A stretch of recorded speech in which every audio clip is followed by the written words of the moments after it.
সুপ্রিয় ষষ্ঠ শ্রেণীর শিক্ষার্থীরা, আশা করছি তোমরা সবাই ভালো আছো। আজকে আমি তোমাদের বার্ষিক পরীক্ষার হিন্দু ধর্ম নিয়ে আলোচনা করছি। তোমাদের বার্ষিক পরীক্ষায় প্রথম অধ্যায় অভিজ্ঞতা 3 আত্মার অবিনাশিতা, জন্মান্তর ও কর্মফল থেকে তোমাদের এক কথায় প্রশ্নের উত্তর কি কি শিখতে হবে আজকের ক্লাসে আমি বিস্তারিত আলোচনা করছি।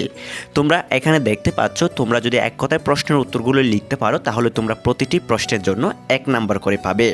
সুপ্রিয় শিক্ষার্থীরা, আমি প্রথম প্রশ্ন দিয়েছি বাসাংশী জীর্ণানি যথা বিহায়, এটি কোন গ্রন্থের শ্লোক? উত্তর হলো শ্রীমদ্ ভগবদ গীতা। তোমরা আজকের এই ভিডিওটি খুব গুরুত্বপূর্ণ সহকারে দেখো। আশা করছি আমার এই ভিডিওগুলো থেকে তোমরা বার্ষিক পরীক্ষায় অবশ্যই 100% কমন পাবে। এরপরে 2 নম্বর দিয়েছি হরিণ হয়ে জন্মগ্রহণ করেছিলেন কোন মুনি? উত্তর হলো রাজা ভরত। এরপরে দেখতে পাচ্ছ আমি তোমাদের 3 নাম্বার দিয়েছি বিষ্ণুভক্ত রাজার নাম কি ছিল? বিষ্ণুভক্ত রাজার নাম ছিল ভরত। প্রশ্ন 4, রাজা ভরত পুত্রদের মধ্যে রাজ্য ভাগ করে দিল কেন? উত্তর হলো তপস্যার জন্য। প্রশ্ন 5, রাজা ভরতকে মুনিভরত বলা হয় কেন? উত্তর হলো সাধনার জন্য। এগুলো তোমরা খুব সুন্দর করে মুখস্থ করে ফেলবে। এরপর প্রশ্ন 6 নম্বরে দিয়েছি মানুষকে কি ভোগ করতে হয়? উত্তর হলো কর্মফল ভোগ করতে হয়।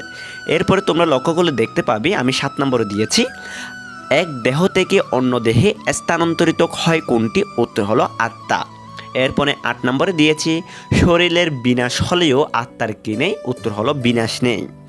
9 নম্বর দিয়েছি শ্রীমদ্ ভগবদ গীতার প্রাণ পুরুষকে? উত্তর হলো শ্রীকৃষ্ণ। এরপরে 10 নম্বরে দিয়েছি জীবের কর্ম অনুসারে কি হয়? উত্তর পুণ্যজন্ম হয়।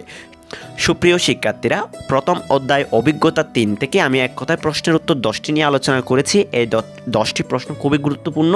তোমরা অবশ্যই পরীক্ষা দিতে যাওয়ার সময় এই 10টি প্রশ্ন শিখে যাবে। সুপ্রিয় শিক্ষার্থীরা, আজকের ক্লাসটা আমি এখানে শেষ করছি।